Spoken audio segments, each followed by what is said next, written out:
Afternoon, everybody. Welcome to Sunday Sessions with Courtenay Pollock. It's another glorious day here in Powell River. Hope you're all doing well, and I'm going to let Courtenay take it away. Thanks, Courtenay. Thank you, Heidi. Enjoy, guys. Okay, so the last session, I think I had just found this fabulous place in Inverness Park out in West Marin County, and it's all parklands around there. And it looked out over Tomales Bay, and across, I could almost in sight of my house was the levee that was the end of Tomales Bay, and it was like a land bridge that crossed over to the farmlands of Point Reyes Station. And Point Reyes is it means Point of the Kings, Punta de la Reyes, and it's close to Drake's Bay, where Sir Francis Drake came in. That's, you know, there's a bit of a history there. Beautiful area, fabulous. And Point Reyes Station is it's a small town that served the farming community around that area, and still was much the same. So I've got this lovely house in Inverness Park, and behind me it ascends to the coastal ridge that then looks out over the ocean. So it's not far behind me. It's it's a 5-minute run to the top ridge and then the ocean, and I would plunge down the other side and run the Limantour Spit, as it's called, a sand spit that runs out along the ocean front, and the round trip's a good 12 miles or so. It's not 15 miles, it's not that far, but beautiful run, exotic. Anyway, this house is 15 acres, private, beautifully private, a long driveway. You weren't in yelling distance of another neighbor. God knows I tried. But so it had this cottage that came with the house, and the cottage was it was really quaint, and the inside was done up like an old ship interior. It had so much character. Well, Jerry, the erstwhile roommate that I got the first house, the tree house with the redwoods growing through the house, he moved with me to the Inverness Park house, and his brother Bruce took the little cottage, and Bruce had his own plane, little touch and go little single engine Cessna that really had a load capacity of maybe I don't know, 400 pounds. Not a lot, it didn't have a lot of lifting power, but it was lightweight. It was kind of fabric covered wood mostly. It was really a little, and we actually did touch and goes around the county, like touch down on a hillside and then take off again. It's ridiculous stuff, but because Jerry and Bruce and myself, we all weighed under 150 pounds. So we figured, it'll take the three of us, and we'd stuff ourselves into it. Anyway, that was kind of fun, and I gave Steve, he goes by Steve now, Jerry the master bedroom suite, because it was down the end of the house, had its own courtyard off the bathroom of this beautiful arbor of hanging floral stuff like bougainvillea and private. It was beautiful. Meanwhile, I had the whole upstairs attic area, which was my studio and bedroom. But I also had a dye studio downstairs on the ground floor, because by then I'm still using the hot water dyes, and I had come to realize they were really severely toxic. So I used to do my tie-dyeing in like a spacesuit.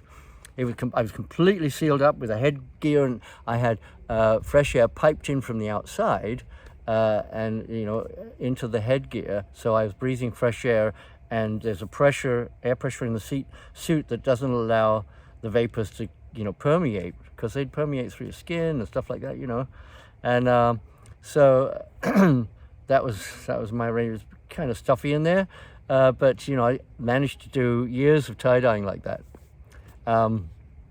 So we have this wonderful place. And life went on, and the Grateful Dead go on different tours. I get to do different projects and different things with various bands and band members also. Certainly when they're home doing domestic stuff for their houses. And so one of the things that happened was, Jerry Garcia is...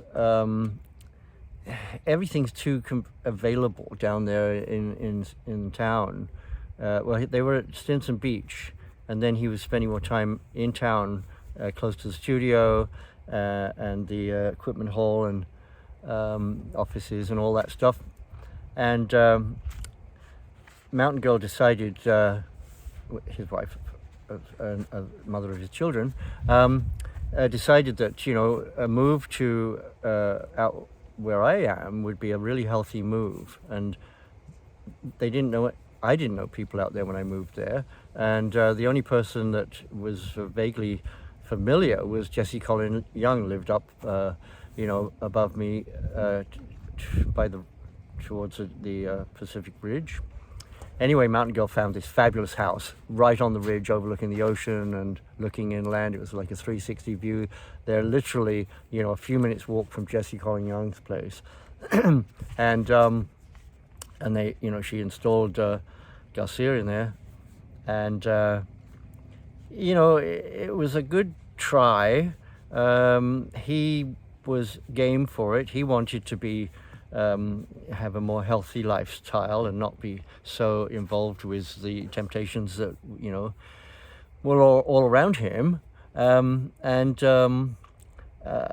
used to run to the top ridge, go down to Limantour, running and do like a 12, 15-mile loop, and then come back and drop in at the house to say hi, and full of vitality, exuding health, and invite Jerry to come, for strolls, and it was hard for him. He'd just come off a tour. He was just tired. He wasn't using. He was like at home, and he was just, I don't know. I said, let's just try. We don't have to walk far. It's just, we're just, and just hang and chat and be just like relaxed about everything. And when it kind of it was hard for him. Meantime, Mountain Girl bought, there was this lovely little bakery coffee house in Inverness Park, right on the main little stretch of road, which would have been the equivalent of Highway 1, except that it was across the levee and across the Tomales Bay from the actual Highway 1. But it went out the peninsula of to West Marin. So she bought Maxine's Foggy Mountain Bakery coffee house, and installed, and Maxine was happy to be out. She developed it. She'd been there some years, still an attractive young woman, but she wanted to move on to more exciting things, and so a lot of our friends worked at Foggy Mountain Bakers, and of course I'd frequent the place, because it was just minutes by my house. One of the things that, a little later, there was a transaction I'll get to, but I have this fabulous, beautiful house, and, it's got good entertainment facility. So I'd have the odd soiree, inviting members of the Grateful Dead out, and we do, mescaline parties or something, and tell stories, enjoy one fabulous food, and just have it was away from it all.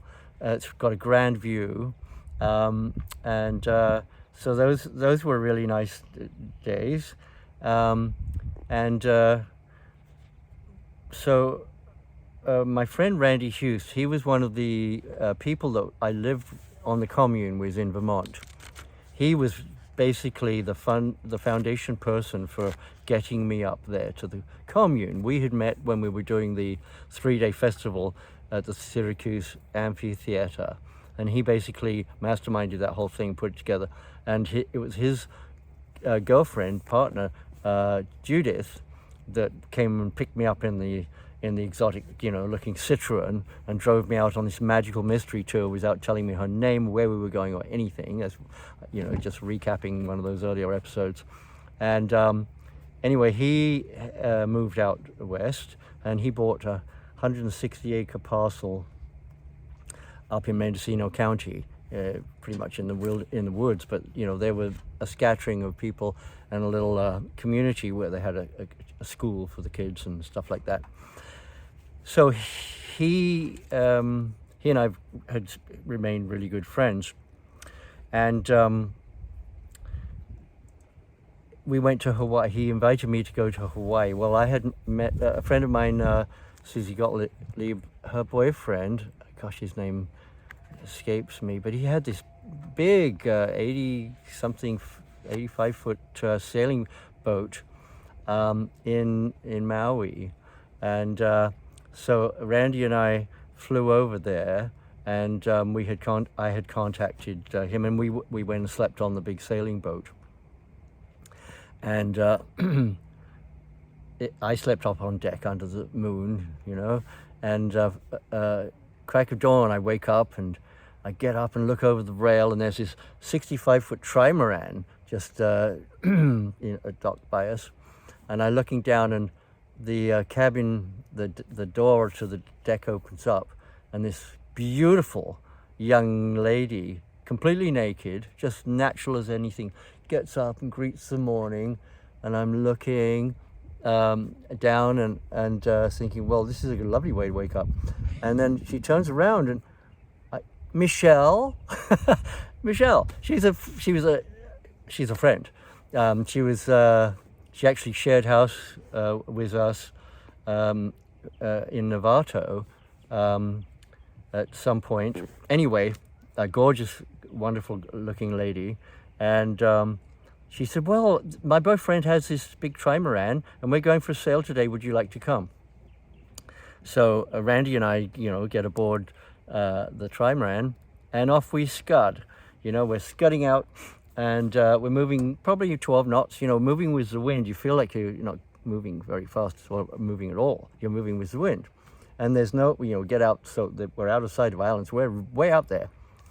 And they're all down in the cabins, having coffee, whatever.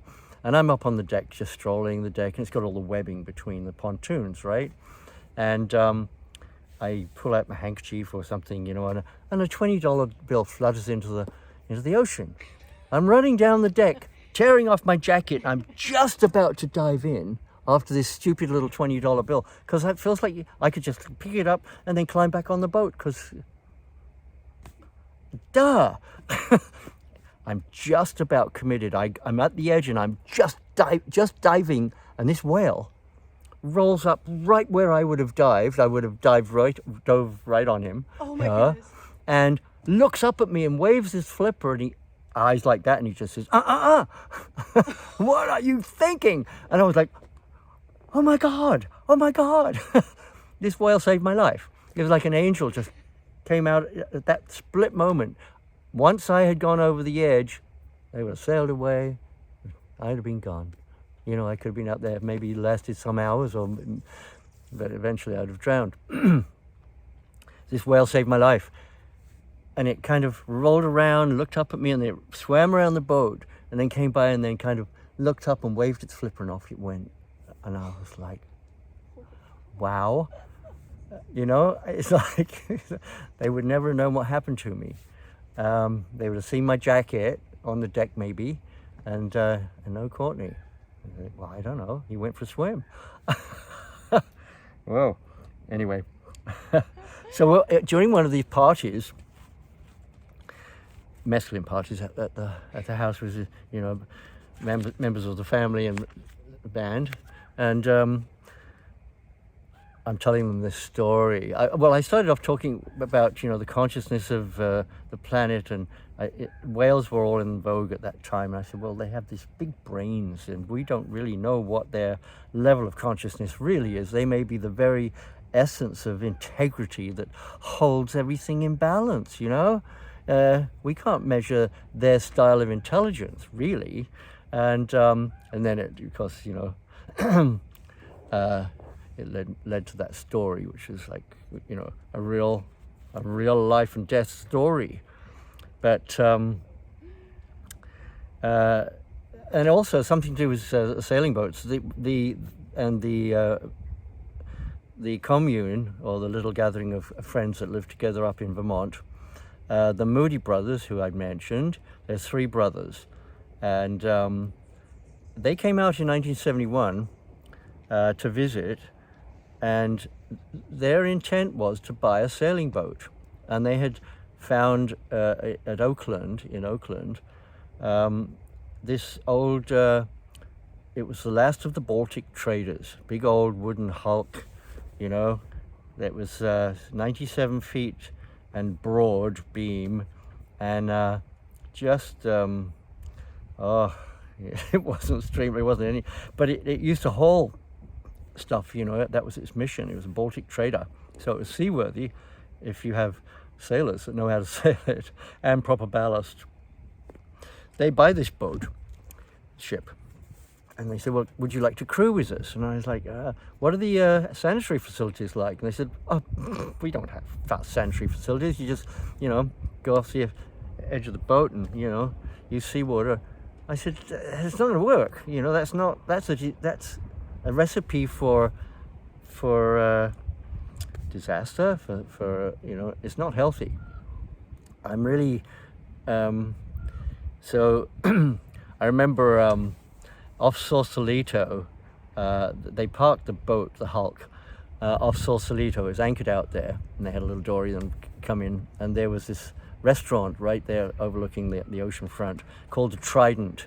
And the Trident was probably one of the hippest places around anywhere at that time. And I had friends that were involved in the ownership, and I had tie-dyes on the ceiling. It had, it was very hip, and fabulous looking serving ladies that were like cutting edge hip and stunning and beautiful, and exotic in their dress or state of undress, or and it was people came from all over to the Trident. So we would, they'd come across from the sailing ship, which was just out there, and to the Trident. It was a very, it was pretty cool. They decided they were going to crew out to Hawaii and then to Japan, and they're going to plant trees on the site wherever an atomic bomb was dropped. So Hiroshima and Nagasaki, which were the points of tragedy. And of course, they're protesting the atomic bomb tests, which at that time out in that area, the French were doing atomic bomb tests out in the ocean. And they take off. I said, what are you going to use for ballast? And they said, oh, we thought we'd use waterbeds. I said, you're not full of water, I hope. And they said, oh, yeah, just like, get a bunch of waterbeds. And I said, well, why not just fill your bells, with water, like you're already half sunk? I mean, seriously? I was like, does anybody know what they're doing here? I said, oh, well, we're going to navigate by the stars. And I said, do you know how to do that? They said, I have a book. We'll learn. I was like, yeah, they took off like this. And sure enough, they did. On the way to Hawaii, they got becalmed in the doldrums. And in that 5 weeks of being becalmed, low on fresh water and and no sand, of course, they all got sick. Finally, the weather patterns changed. They were able to move, and they did get to Hawaii, and had respite there to recover. And and they would take the old ship's rope, and then they would go into these little villages and pass the ropes through and get circles of people like snakes all moving through like a union of of energy, like serpent coils of energy, and promoting, bans against nuclear warfare and bomb testing and this, that, and the other. It was great, but they were like Greenpeace kind of pioneers. And they did make it to Japan. They planted trees on the site of the where the bombs dropped. Anywhere that a bomb had dropped on land, they planted trees if they could get to that spot. Easter Island, I don't know if they made it there, I can't remember. Anyway, of course they had the free flag flying, which was a Courtenay mandala up on the mast, and let your free flag fly, which is one of the David Crosby's songs in Crosby, Stills and Nash. Anyway, then they sailed into the territorial waters where the French are actually doing atomic bomb tests, and they sailed right into the bomb zone. So they couldn't really drop a bomb on the Americans, on this silly. So it held up everything, and finally a French destroyer came out, grappled their decks, and just dragged them out of there. Ruined the hull, twisted everything up, it ruined the ship, of course, and arrested them. They got them into their dinghies to get them back to the destroyer, and then they'd wriggle out and dive into the water and swim away into the ocean, and they keep chasing them down. It was like a non-violent protest where they're risking their lives. I mean, what commitment, Like, I'm so glad I didn't go with them. But I have to admire their, whatever you would call that. Anyway, Gordon Moody, the father of these wayward boys, we're all in our early 20s, still mid-20s. And he made a deal with the French. He said, instead of making an international incident out of it and, showing yourself badly in the face of where you're dealing with, these wayward boys, let's just call it, high spirits and impishness and just forget about it, not make an incident out of it, not make an issue, which is what they did. And the three sons were let out, just don't come back. Their ship was useless, broken. So anyway, that was just a little story, thinking of the people I know that have boats. And anyway, that how are we doing? So I think we can we could move along to Mountain Girl and Jerry Garcia are, Jerry's not happy being so isolated up there in the big house on the Pacific Ridge, which was beautiful, but he just couldn't really get with the program that MG was kind of not thrusting upon him, but he'd gone willingly and wanting to, have a more healthy lifestyle and away from the temptations and things down in town when they were off the road. And eventually he was spending more time down at Rock Scully's place in San Rafael. Mountain Girl decides, well, I've done what I can, I'm done here. I think we'll sell the house. And she sold me the coffee shop bakery. And so I renovated it, and I bought the first espresso machine that was actually on the actual coast, the west coast of the United States. I don't think there was one on the entire coast. There certainly wasn't anywhere up in the northern climes along the coast. I bought it from this Cafe Trieste in San Francisco, and they had a single pour espresso machine that was first I'd ever seen, and they bought a two-pull one, and I made a deal and got the single pull. And then I had exotic coffees, espresso, cappuccinos, all this, various exotic coffees. People lined up from 5:30, 6 in the morning to get their exotic coffee fix. All of the pastries, and I made them organic, whole wheat, honey instead of sugar, and made everything like 3 times the size, bear claws like this, dinner plate size, everything, stuffed croissants, yummy, with all of these exotic fillings that were like a meal. And of course we were also doing bread for locals and for the local businesses, and pizza, because it was primarily, evening was a pizza place, because the bread ovens are pizza ovens. I remember pulling this massive pizza or bread oven into the place on rollers, almost single-handed. I don't know how I did it. It was about 650 pounds. Got it in there, got it installed, and off we went. And within no time, people lined up every morning. We just pulled most of the trade into our little coffee house, certainly from early morning and through the day. And things were going so great that I found the old Bank of America building in Point Reyes Station, which is across the bay from me, a big old red brick building. It was going empty. It had become a butcher's shop, a smoke shop, after it was no longer a bank, and it still had the old Sweets from Baldwin walk-in safe. That's a steel safe embedded in concrete. It's like, but they had a little butterfly valve that you can adjust the airflow, and it had great acoustics. Anyway, so my friend Randy, he had a woodworking friend that constructed this beautiful U-shaped counter that I could install there in the big Bank of America building. We dressed it all up, and the big counter and another espresso machine we got from somewhere, and pizza ovens was all we're cooking in. And pretty soon I've got 32 of the local women or girls employed in these 2 enterprises, the coffee shop bakeries.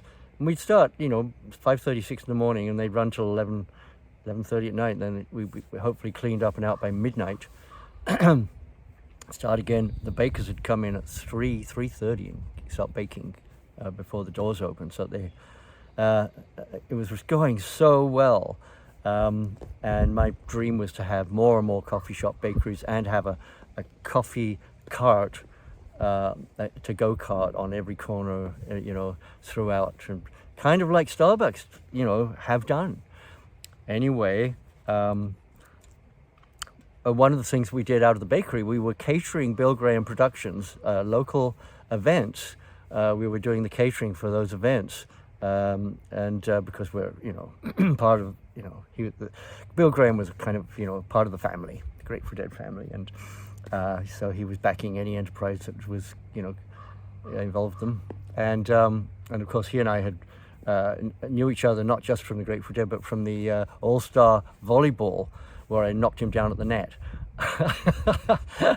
And then, he was like, "Have you come to beat up on this old man again?" I said, of course he was young and vigorous at that time. He was not an old man. He was just older than me, for sure. So we had this fun antagonistic relationship.